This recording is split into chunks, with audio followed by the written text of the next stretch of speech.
have 30 seconds left to live. I'm dying from a gunshot wound. But what would you actually want to tell me if I have 30 seconds left to live? Boy, you got 30 seconds. In 30 seconds, you're about to meet eternal judgment. And there's only one way that you can get bailed out of that. And it's not all the good things you did or the moral scorecard. It's whether or not you have Jesus Christ as your Lord and Savior. And that's the only thing that's going to matter.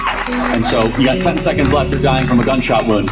And you ask the question, who is Jesus Christ? And the answer to that singular question, who is Jesus Christ, is the most important question for everyone in the audience. Not how much money you have, not how much good stuff you do.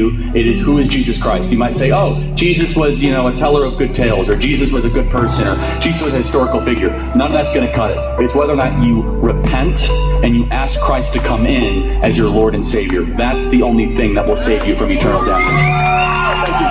30 secondsలో ఆఖరిగా ఏం చెప్తావు?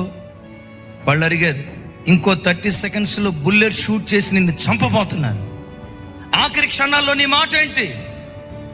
నా యేసును గూర్చి ప్రకటించి, ఆఖరిగా నా ప్రభుని గూర్చి ప్రకటించి నా ప్రాణం విడుస్తా.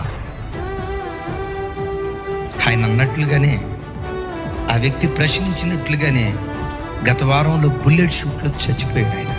భార్య, 2 పిల్లలు ఎదురు కూర్చొని ఉండగా కట్టుకున్న భార్య కళ్ళ ఎదుట బుల్లెట్ షూట్తో చంపబడ్డాడు.